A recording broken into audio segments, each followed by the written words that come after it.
दोस्तों नमस्कार। ये है मार्गदर्शन फॉर सिविल सर्विसेज। मैं अनुराग चौधरी। दोस्तों, भारतीय इतिहास के महत्वपूर्ण प्रश्नों के अध्ययन के क्रम में इस वीडियो में प्रस्तुत है भारतीय इतिहास के महत्वपूर्ण खंड आधुनिक भारत से संबंधित महत्वपूर्ण प्रश्नों का रिवीजन, जो आपके आगामी परीक्षाओं जैसे TGT, PGT, ELT grade, government inter college प्रवक्ता, गवर्नमेंट डिग्री कॉलेज, उच्चतर शिक्षा असिस्टेंट प्रोफेसर, केंद्रीय विद्यालय संगठन और नेट जेआरएफ के साथ विभिन्न राज्य लोक सेवा आयोगों द्वारा आयोजित परीक्षाओं के सामान्य ज्ञान और सामान्य अध्ययन के भारतीय इतिहास खंड के लिए बहुत ही उपयोगी है। इसमें हम भारत में विदेशी व्यापारियों के आगमन से संबंधित महत्वपूर्ण प्रश्नों को कवर करेंगे। तो आइए शुरू करते हैं आज का वीडियो। आधुनिक भारत के इतिहास से संबंधित महत्वपूर्ण प्रश्न। पहला प्रश्न है, देखिए, निम्नलिखित में से किसने भारत आने के पीछे अपने लक्ष्य को इन शब्दों में व्यक्त किया कि हम ईसाइयों और मसाले लेने आए हैं। ऑप्शन है Francis Xavier, Robert de Nobili, Vasco da Gama और संत थॉमस। तो सही उत्तर Vasco da Gama, option C. दोस्तों, वास्को डी गामा 20 मई 1498 को कालीकट यानी भारत आया और वहाँ के तत्कालीन शासक जमोरिन ने उसका स्वागत किया। उसने कहा कि हम ईसाइयों और मसाले लेने भारत आए हैं। अगले प्रश्न पर आते हैं, निम्नलिखित में से किसने कलकत्ता की स्थापना की थी, आपको बताना है। ये प्रश्न भी बहुत ही महत्वपूर्ण है। आपको बताना है कि किसने कलकत्ता की स्थापना की थी। तो सही उत्तर है कलकत्ता की स्थापना जॉब चारनाक के द्वारा की गई थी।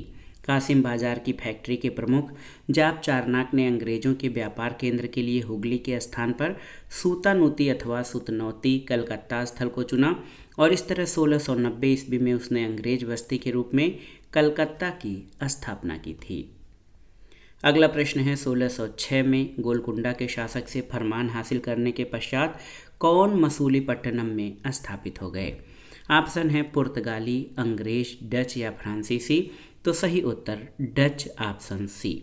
याद रखिएगा, 1606 में गोलकुंडा के शासक से फरमान हासिल करने के बाद डच मसूलीपट्टनम में स्थापित हो गए थे। डचों ने मसूलीपट्टनम में प्रथम कारखाना खोला था और डच भारत से मसाला और वस्त्र व्यापार करते थे, लेकिन इनके पास संसाधन कम थे। इस कारण अन्य यूरोपियों की तरह इनका प्रसार नहीं हो सका। वांडीवाश के युद्ध में अंग्रेजों ने फ्रांसीसियों को पराजित कर व्यापार से वंचित कर दिया था। अगला प्रश्न है, किस क्रम में यूरोपीय लोग व्यापार करने के लिए भारत आए थे। तो पुर्तगाली, डच, अंग्रेज, फ्रांसीसी। ऑप्शन ए आपका सही उत्तर है। भारत में यूरोपीय शक्तियों के आगमन का क्रम सबसे पहले पुर्तगाली, फिर डच, फिर अंग्रेज, फिर डेन, फिर फ्रांसीसी आए, जबकि इनकी कंपनियों के स्थापना के वर्ष जो हैं वो इस प्रकार से हैं कि पुर्तगीज कंपनी की स्थापना एस्तादो द इंडिया के नाम से 1498 में हुई। वेरिंग द ओस्ट इंडिसे कंपनी, ये डच ईस्ट इंडिया कंपनी, इसकी स्थापना 1602 में। The governor and company of merchant of trading into the east Indies यानी अंग्रेजी ईस्ट इंडिया कंपनी की स्थापना सन 1600 में। डेन ईस्ट इंडिया कंपनी की स्थापना 1616 में और कंपनी डेस इंडेसे ओरिएंटल्स ये 1664 में इसकी स्थापना हुई थी। अगला प्रश्न है, दक्कन की किस सल्तनत से अल्बुकर्क ने गोवा हस्तगत किया था, आपको बताना है। ऑप्शन है अहमदनगर, बरार, बीजापुर या गोलकुंडा। तो सही उत्तर बीजापुर। दक्कन की बीजापुर सल्तनत से अल्बुकर्क ने गोवा हस्तगत किया था। अल्मीडा के बाद अल्फांसो द अल्बुकर्क 1509 में गवर्नर बनकर आया। उसने 1510 में बीजापुर के शासक यूसुफ आदिल शाह से गोवा को छीनकर अपने अधिकार में कर लिया। अन्य महत्वपूर्ण तथ्यों में आप जान लीजिए कि अल्फांसो द अल्बुकर्क को भारत में पुर्तगीज शक्ति का वास्तविक संस्थापक माना जाता है और अल्बुकर्क ने 1511 में दक्षिण पूर्वी एशिया की महत्वपूर्ण मंडी मलक्का और 1515 में फारस की खाड़ी के मुहाने पर स्थित हरमुज पर अधिकार किया था। तो याद रखिएगा, दक्कन के बीजापुर सल्तनत से अल्बुकर्क ने गोवा हस्तगत किया था। अगला प्रश्न है, 1498 में वास्को डी गामा भारत में कहाँ पहुँचा था। तो उत्तर है Calicut. Vasco da gamma Bharat के पश्चिमी तट पर स्थित बंदरगाह कालीकट पर 20 मई 1498 को पहुंचा उसने यहाँ पहुंचकर भारत के नए समुद्री मार्ग की खोज की और कालीकट के तत्कालीन शासक जमोरिन ने वास्को डी गामा का स्वागत किया। वास्को डी गामा के भारत आगमन से पुर्तगालियों और भारत के मध्य व्यापार के क्षेत्र में एक नए युग का आरंभ हुआ था। वास्को डी गामा ने भारत में काली मिर्च के व्यापार से 60 गुना अधिक मुनाफा कमाया, जिससे अन्य पुर्तगाली व्यापारियों को भी प्रोत्साहन मिला और पुर्तगाली व्यापारियों ने भारत में कालीकट, गोवा, दमन दीव, हुगली के बंदरगाहों में अपनी व्यापारिक कोठियाँ स्थापित की। 1505 में फ्रांसिस्को द अल्मीडा भारत में प्रथम पुर्तगाली वायसराय बनकर आया और अल्मीडा के बाद अल्फांसो द अल्बुकर्क 1509 में वायसराय बनकर आया। उसने 1510 में बीजापुर के शासक यूसुफ आदिल शाह से गोवा छीनकर अपने अधिकार में कर लिया और गोवा को पुर्तगालियों ने अपनी सत्ता और संस्कृति के महत्वपूर्ण केंद्र के रूप में स्थापित किया था। अगला प्रश्न है, ईस्ट इंडिया कंपनी का निम्नलिखित में से आरंभिक नारा क्या था, आपको बताना है। ऑप्शन है केवल भूभाग, व्यापार और भूभाग, भूभाग नहीं व्यापार या इनमें से कोई नहीं। तो सही उत्तर है भूभाग नहीं व्यापार। ईस्ट इंडिया कंपनी का आरंभिक नारा था भूभाग नहीं व्यापार। 1661 में पुर्तगालियों ने अपनी राजकुमारी कैथरीन ब्रेगांजा का विवाह ब्रिटेन के चार्ल्स द्वितीय से करके बम्बई को दहेज के रूप में दिया और 1668 में चार्ल्स द्वितीय ने बम्बई का द्वीप 10 पाउंड वार्षिक किराया लेकर ईस्ट इंडिया कंपनी को दे दिया था। अगला प्रश्न है, ईस्ट इंडिया कंपनी को किस लोकप्रिय नाम से पुकारा जाता था, आपको बताना है। तो सही उत्तर है John company. East India company का आधिकारिक नाम the company of merchant of London into the east Indies था। इसका लोकप्रिय नाम जॉन कंपनी था, याद रखिएगा। ईस्ट इंडिया कंपनी को जॉन कंपनी के लोकप्रिय नाम से पुकारा जाता था। अगला प्रश्न है, ईस्ट इंडिया कंपनी को बंगाल का पूर्ण स्वामित्व प्राप्त हुआ था कब, वर्ष आपको बताना है। तो सही उत्तर है 1764 में। 22 अक्टूबर 1764 को अंग्रेजों ने बंगाल के नवाब मीर कासिम, अवध के नवाब शुजाउद्दौला और दिल्ली के मुगल सम्राट शाह आलम द्वितीय की सम्मिलित सेना को बक्सर के युद्ध में परास्त किया। इस युद्ध में अंग्रेजों की कमान मेजर हेक्टर मुनरो के हाथ में थी और इस युद्ध के परिणाम ने प्लासी के निर्णयों पर मुहर लगा दी। भारत में अब अंग्रेजों को चुनौती देने वाला कोई दूसरा नहीं था। इलाहाबाद तक का प्रदेश अंग्रेजों के अधिकार में आ गया और दिल्ली विजय का मार्ग खुल गया। बक्सर का युद्ध भारतीय इतिहास में निर्णायक सिद्ध हुआ और एक इतिहासकार हैं पी रॉबर्ट्स, इन्होंने बक्सर के युद्ध के बारे में कहा है कि प्लासी की अपेक्षा बक्सर को भारत में अंग्रेजी प्रभुता की जन्मभूमि मानना कहीं अधिक उपयुक्त है। यदि बक्सर के युद्ध के परिणाम को देखा जाए तो कहा जा सकता है कि जहां प्लासी की विजय अंग्रेजों की कूटनीति का परिणाम थी, वहीं बक्सर की विजय को इतिहासकारों ने पूर्णतः सैनिक विजय बताया। प्लासी के युद्ध ने अंग्रेजों की प्रभुता बंगाल में स्थापित की, जबकि बक्सर के युद्ध ने कंपनी को एक अखिल भारतीय सरकार का रूप दे दिया। अगला प्रश्न है, पांडिचेरी स्थापित किया गया था किसके द्वारा। ऑप्शन है डूमस, डुप्लिक्स, मार्टिन या ला वार्डोनाइस। तो सही उत्तर है मार्टिन के द्वारा। फ्रैंको मार्टिन और वेलांग द लैप्सिने ने 1673 में वेलिकोंडापुरम के मुस्लिम सूबेदार शेर खां लोदी से एक छोटा सा गांव प्राप्त करके एक फ्रांसीसी बस्ती स्थापित की, जिसे पांडिचेरी के नाम से जाना जाता है। ये पूरी तरह किलाबंद था। फ्रैंको मार्टिन 1674 में इस बस्ती का प्रमुख हुआ था और फ्रांस के सम्राट लुई 14वां के समय 1664 में फ्रांसीसी व्यापारिक कंपनी द इंड ओरिएंटल की स्थापना हुई। भारत में फ्रांसीसियों की पहली कोठी फ्रैंको कैरो द्वारा सन 1668 में स्थापित हुई थी। कहाँ पर? सूरत में। और कर्नाटक की युद्ध अंग्रेजों और फ्रांसीसियों के बीच हुआ था।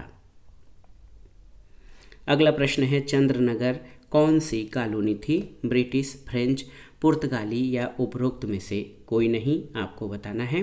तो सही उत्तर है चंद्रनगर एक फ्रेंच कॉलोनी थी। चंद्रनगर हुगली जिला पश्चिम बंगाल राज्य में स्थित है।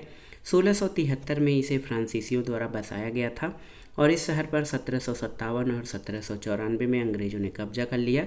1815 में इस पर दोबारा फ्रांस का अधिकार हो गया था।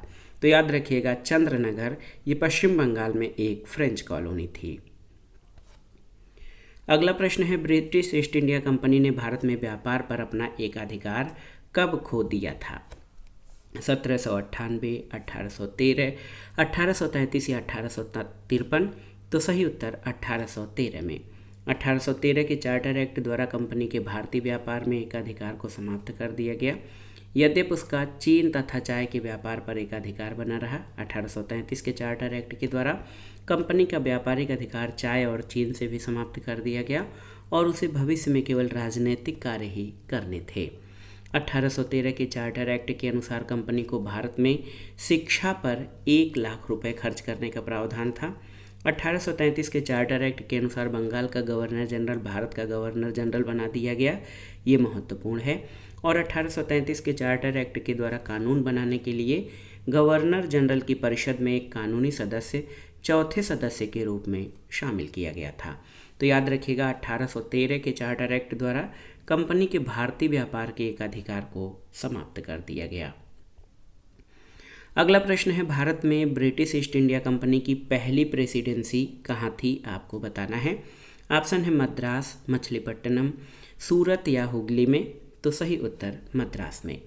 1639 में फ्रांसिस डे नामक अंग्रेज को चंद्रगिरी के राजा से मद्रास पट्टे पर प्राप्त हुआ। यहीं पर अंग्रेजों ने फोर्ट सेंट जॉर्ज नामक किले की स्थापना की।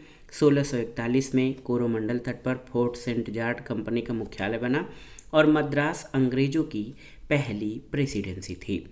1658 तक बंगाल, बिहार, उड़ीसा तथा कोरोमंडल की समस्त अंग्रेज फैक्ट्रियां फोर्ट सेंट जॉर्ज यानी मद्रास के अधीन आ गईं।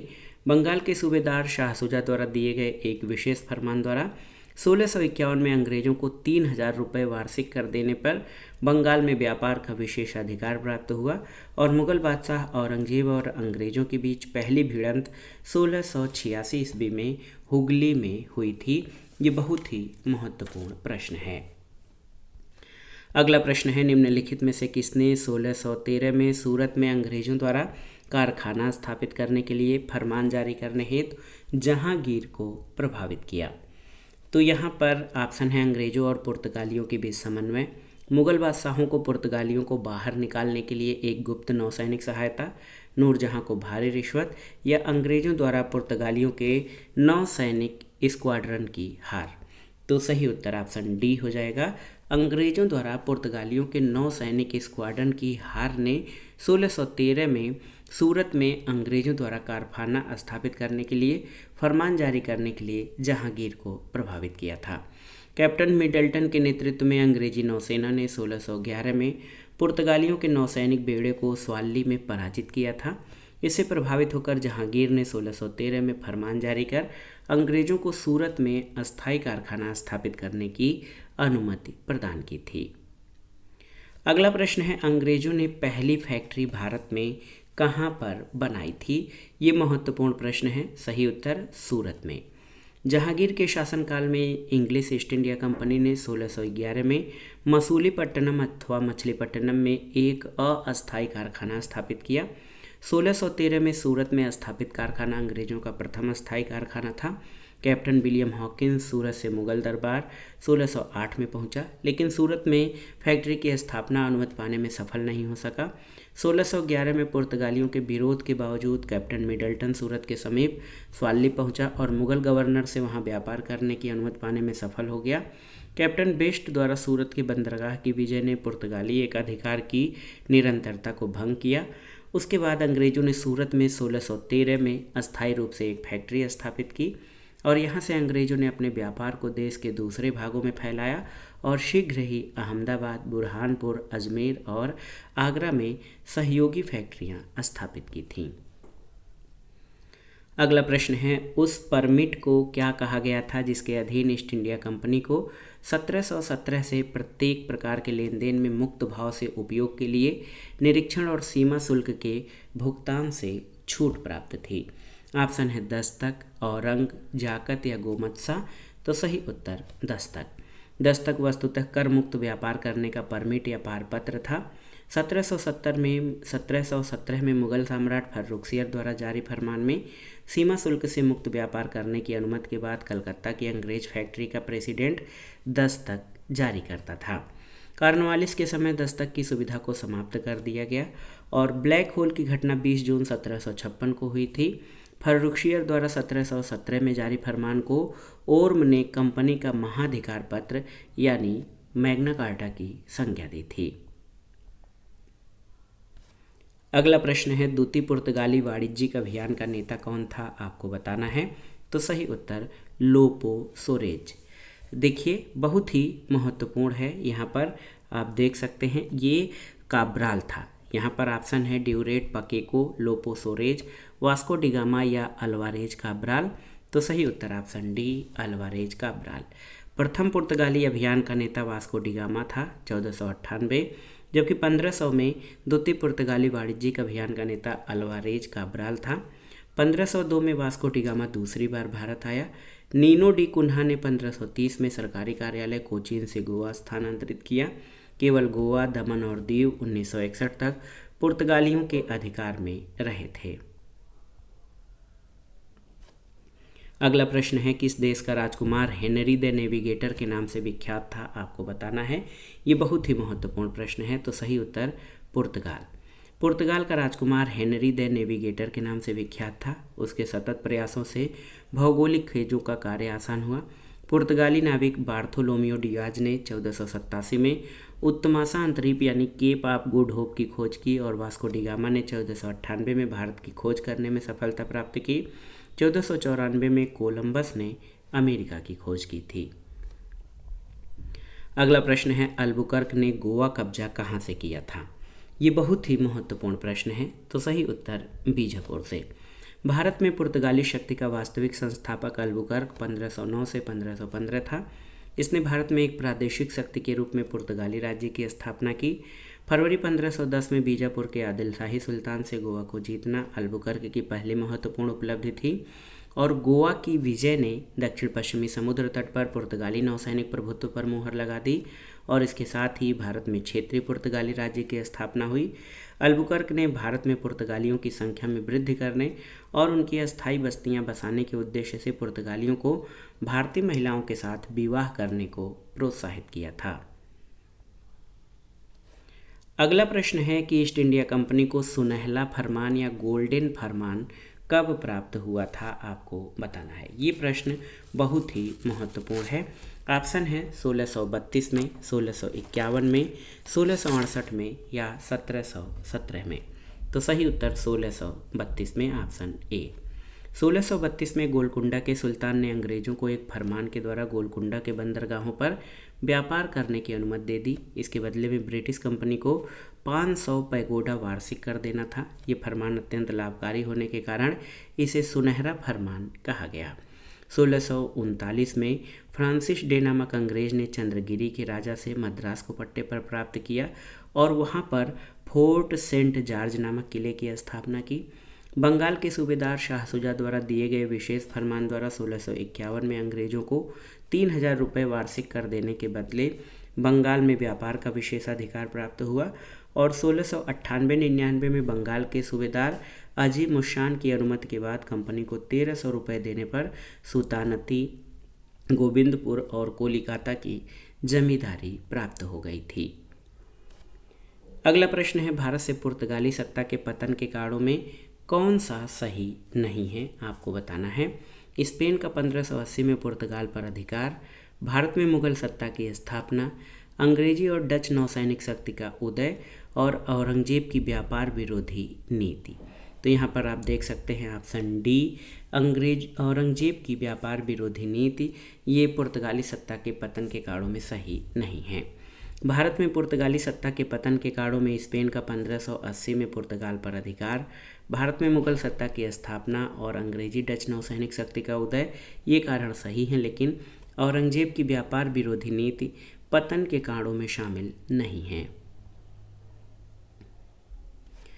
अगला प्रश्न है सेंट थोमे के युद्ध अथवा अड्डयार के युद्ध में कर्नाटक के नवाब को किसने पराजित किया। निजामुल मुल्क, ला बुर्डाने, डुप्ले या इनमें से कोई नहीं। तो सही उत्तर है डुप्ले ऑप्शन सी। सेंट थोमे के युद्ध अथवा अड्डयार के युद्ध 1746 में कर्नाटक के नवाब अनवरुद्दीन को फ्रांसीसी कैप्टन पैराडाइज ने पराजित किया था, जबकि इस विकल्प में पैराडाइज का विकल्प नहीं है, इसलिए डुप्ले सही उत्तर हो जाएगा क्योंकि डुप्ले उस समय पुडुचेरी का गवर्नर था। अगला प्रश्न है निम्नलिखित में से कौन सा यूरोपीय युद्ध कर्नाटक युद्ध के प्रारंभ होने के लिए उत्तरदायी था, आपको बताना है। सप्तवर्षीय युद्ध, ऑस्ट्रेलिया का उत्तराधिकार युद्ध, गुलाब युद्ध या 30 वर्षीय युद्ध। तो सही उत्तर आपका हो जाएगा ऑस्ट्रिया का उत्तराधिकार युद्ध। ऑस्ट्रिया का उत्तराधिकार युद्ध प्रथम कर्नाटक युद्ध के आरंभ होने के लिए उत्तरदायी था। गृह सरकारों की आज्ञा के विरुद्ध ही दोनों दलों अंग्रेज और फ्रांसीसी ने 1746 में युद्ध प्रारंभ हो गया। अंग्रेज कैप्टन बर्नेट के नेतृत्व में अंग्रेजी सेना द्वारा कुछ फ्रांसीसी जहाज़ों पर अधिकार कर लेना युद्ध का तात्कालिक कारण था। और अब जान लीजिए, कर्नाटक का प्रथम युद्ध 1746 से 48 में हुआ। ऑस्ट्रिया के उत्तराधिकार का युद्ध 1740 में आरंभ हुआ था और यूरोप में युद्ध बंद होते ही कर्नाटक का प्रथम युद्ध समाप्त हो गया और एक्स-ला सापेल की संधि 1748 से ऑस्ट्रिया के उत्तराधिकार का युद्ध समाप्त हुआ और मद्रास अंग्रेजों को पुनः प्राप्त हो गया। अगला है, निम्नलिखित में से घटनानुसार कौन सा विकल्प बढ़ते क्रम में सही है, आपको बताना है। तो यहाँ पर आप देख सकते हैं 3 युद्ध हैं, प्लासी का युद्ध, बांडीवास युद्ध और बक्सर का युद्ध। ये ऑप्शन सी आपका सही उत्तर है। प्लासी का युद्ध 1757 में हुआ, वांडीवास युद्ध 1760 में और बक्सर का युद्ध 1764 में हुआ था। तो ये जो है युद्धों का या घटनाओं का बढ़ता हुआ क्रम है। प्लासी के युद्ध की विशेषताएं ये हैं कि अंग्रेजी सेना ने बंगाल के नवाब सिराजुद्दौला को पराजित किया। वांडीवास में अंग्रेजों और फ्रांसीसियों के बीच निर्णायक युद्ध हुआ जिसमें फ्रांसीसी पराजित हुए और अंग्रेजों की जीत हुई। बक्सर के युद्ध में अंग्रेजी सेना ने अवध के नवाब, मुगल सम्राट और मीर कासिम की संयुक्त सेना को पराजित कर दिया था और बक्सर के युद्ध से अंग्रेजों की जो सत्ता है वो भारत पर पूरी तरह से स्थापित हो गई थी। अगला प्रश्न है, मार्च 1602 में किस व्यापारिक कंपनी की स्थापना हुई थी? तो सही उत्तर है डच संयुक्त कंपनी। देखिए, भारत के साथ व्यापार के लिए सबसे पहले संयुक्त पूंजी कंपनी डचों ने प्रारंभ की। 17वीं शताब्दी के प्रारंभ तक हॉलैंड एक शक्तिशाली राष्ट्र राज्य नहीं बना था जिसकी केंद्रीय सरकार शक्तिशाली हो, इसलिए इसकी कंपनी के संगठन में अनेक लघु कंपनियों की रचना और नीदरलैंड यानी हॉलैंड का संघीय रूप स्पष्ट नजर आता है। 1602 में डच यानी हॉलैंड संसद द्वारा पारित प्रस्ताव से एक संयुक्त डच ईस्ट इंडिया कंपनी की स्थापना हुई। इसकी कुल प्रारंभिक पूंजी जो है 65 लाख गिल्डर थी। इस कंपनी को डच संसद द्वारा 21 वर्षों के लिए भारत और पूर्वी देशों के साथ व्यापार करने, आक्रमण और विजय करने के संबंध में एकाधिकार दिया गया। इसका पूर्वी केंद्र बटेविया वर्तमान जकार्ता में था और डच पूर्वी साम्राज्य का संचालन और प्रशासन संयुक्त कंपनी के माध्यम से किया जाता था। इसके साझेदार एक निजी गुट के रूप में कार्य करते थे। अगला है 1665 में किसने बम्बई को अपने अधिकार में ले लिया था, आपको बताना है। ये बहुत ही महत्वपूर्ण प्रश्न है। तो सही उत्तर हो जाएगा आपका गेराल्ड ओंगियार। 1665 में गेराल्ड ओंगियार ने बम्बई को अपने अधिकार में ले लिया। ओंगियार को मुंबई का संस्थापक माना जाता है। तो याद रखिएगा 1665 में गेराल्ड ओंगियार ने बम्बई को अपने अधिकार में ले लिया था। अगला प्रश्न है, पुर्तगाल के राजा ने मई 1487 में भारत की ओर किसे भेजा था, आपको बताना है। ऑप्शन है जेपी दी केविलाहामो, वास्को डिगामा, कैबरल या फ्रांसिस मार्टिन। तो सही उत्तर जेपी दी केविलाहामो। पुर्तगाल के राजा जान ने, आप देख लीजिए, मई 1487 में जेपी दी केविलाहामो को भारत भेजा। केविलाहामो अदन लाल सागर होते हुए कालीकट पहुंचा। पुर्तगीज वास्को डिगामा भारत के पश्चिमी तट पर स्थित बंदरगाह कालीकट पर 20 मई 1498 को पहुंचा। उसने वहां पहुंचकर भारत के लिए नए समुद्री मार्ग की खोज की थी और कालीकट के तत्कालीन शासक जमोरिन ने वास्को डिगामा का स्वागत किया था। अगला प्रश्न है, निम्नलिखित में से कौन सा केंद्र भारत में डच वाणिज्यिक केंद्र नहीं था? ऑप्शन है हुगली, मसूलीपट्टनम, कराईकल या बालासोर। तो सही उत्तर है हुगली। याद रखिएगा, भारत में डच वाणिज्यिक केंद्र बंगाल के हुगली में नहीं था बल्कि चेंसुरा में था। भारत में अन्य डच वाणिज्यिक केंद्रों में मसूलीपट्टनम, पुलिकट, सूरत, बिमलीपट्टनम, कासिम बाजार, बालासोर, पटना, नेगापट्टनम और कराईकल थे। तो याद रखिएगा, हुगली भारत में डच वाणिज्यिक केंद्र नहीं था। अगला प्रश्न है, डचों ने भारत में अपना पहला उपनिवेश कहाँ स्थापित किया था? ऑप्शन है कोचीन, सूरत, सैदाबाद या पुलिकट। तो सही उत्तर पुलिकट। डच नीदरलैंड यानी हॉलैंड के मूल निवासी थे। पुर्तगालियों के बाद डच ही भारत आए थे। 1610 में डचों ने चंद्रगिरी के राजा के साथ समझौता करके पुलिकट में अपना पहला उपनिवेश स्थापित किया। डचों ने यहीं पर स्वर्ण सिक्के पैगोडा को ढाला था। और आप जान लीजिए, डचों ने अपनी पहली फैक्ट्री 1605 में मसूलीपट्टनम में स्थापित की।